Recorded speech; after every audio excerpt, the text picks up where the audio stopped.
Hey guys, welcome back again to the Commerce Gang। इस video में अब हम स्टार्ट करने जा रहे हैं अपना चैप्टर नंबर 10 जो कि है गवर्नमेंट बजट, और जो एग्जामिनेशन पॉइंट ऑफ व्यू से बहुत ज्यादा इंपॉर्टेंट होने वाला है क्योंकि इस पूरी यूनिट में एक ही चैप्टर है और जो कि चैप्टर है वो 6 मार्क्स कंटेन करता है। अपने आप में 6 मार्क्स बहुत ज्यादा वेटेज रखता है एक ही चैप्टर, तो इसलिए इस वीडियो को बहुत ध्यान से देखना है। तो व्हाई वेट, लेट्स स्टार्ट। जिन्होंने दिया मुझे ताने क्यों बनाता है, चुकाने क्यों नहीं जाता है, कमाने छोड़ बहाना बनाने जाके पैसा कमा ले, थोड़ा घर में बेकार पड़ा, कुछ दिन ना चलेगा जो रैप का बुखार चढ़ा, क्यों तू मारे जो मन में आए वो मैं क्यों करूं। गवर्नमेंट बजट को देखने से पहले सबसे पहले हम बजट देख लेते हैं क्या होता है बजट। देखिए, जब हम बजट बनाते हैं, जब हमें कहीं पर डेट पर जाना होता है या फिर हमें कहीं ट्रैवल करना होता है या फिर हमें ना कहीं पर पिकनिक पे जाना होता है, तो उस टाइम एक बजट बनाकर चलते हैं। उसमें हम ये देखते हैं कि भाई हमारे पास कितना पैसा है और हम उसको कैसे कैसे कैसे खर्च करने वाले हैं, तो वही हमारा बजट होता है। देखिए, एक statement expressing estimated inflows and outflows की हमारे पास पैसा कहां से आना है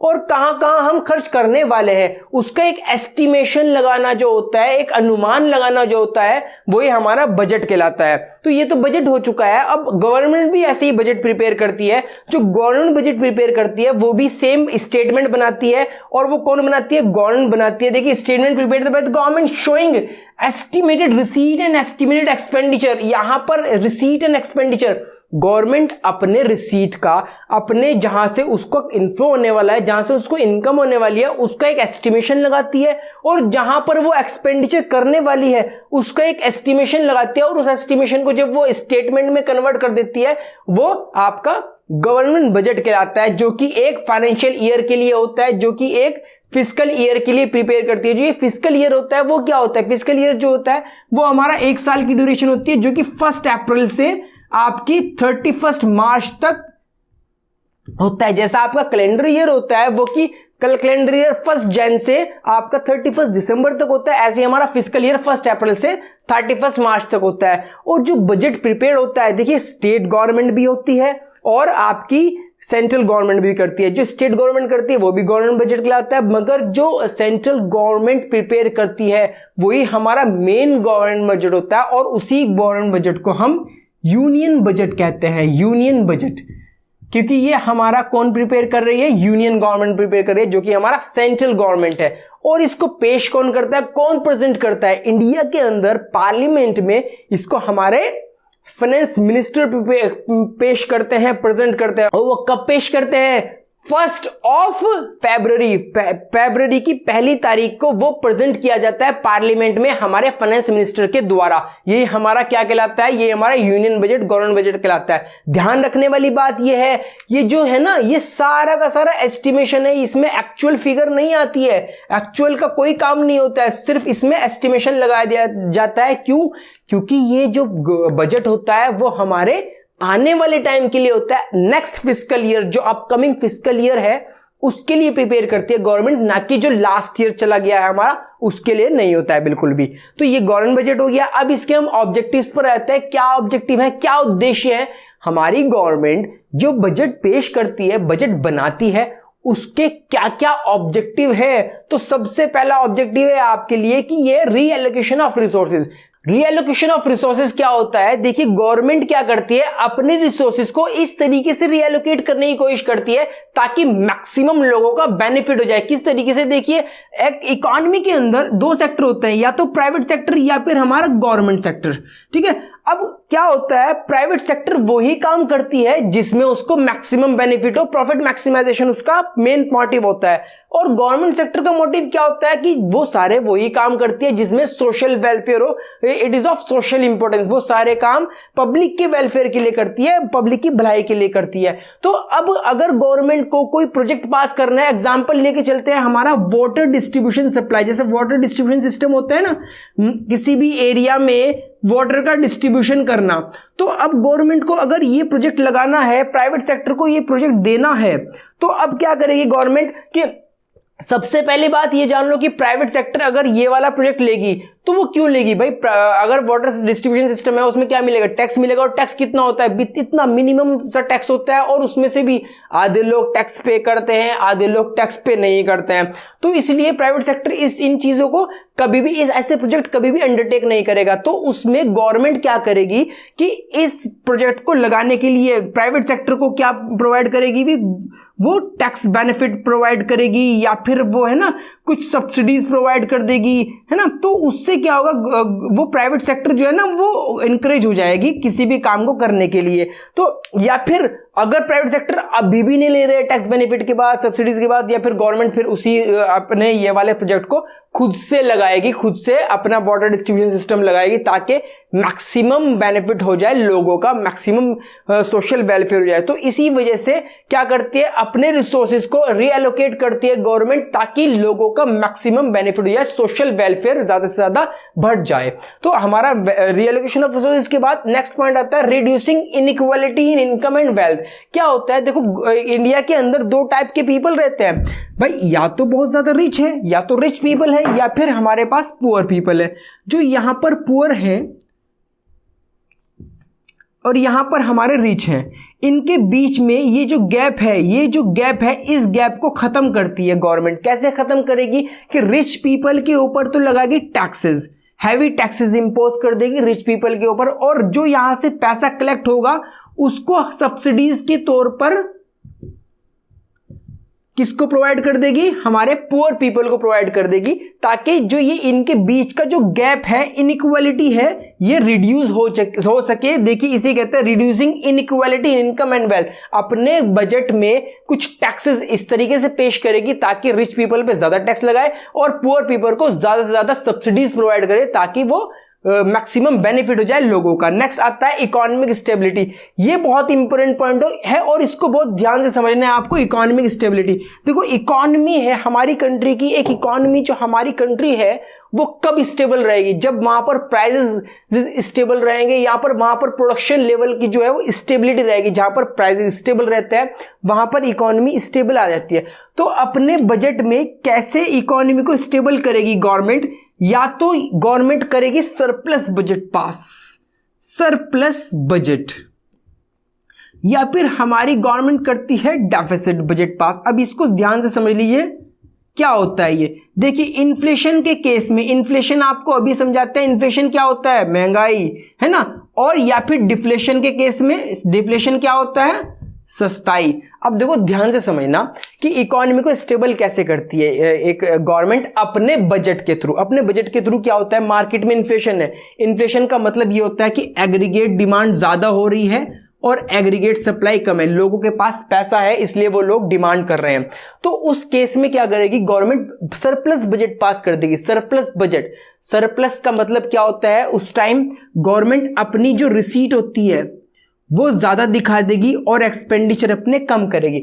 जब गवर्नमेंट अपने एक्सपेंडिचर कम कर देगी तो एक्सपेंडिचर किन चीजों पे करती है गवर्नमेंट, पब्लिक वेलफेयर पे करती है। जैसे वो फ्री मेडिसिन बांट रही है, फ्री अपना सारा एक्सपेंडिचर मेडिसिन पर कर रही है। अब देखो मेडिसिन को बांटना कम कर देगी वो, इस टाइम एक्सपेंडिचर कम हो गया है। अब जब एक्सपेंडिचर कम हो जाएगा तो लोग बाग मेडिसिन खुद लेंगे।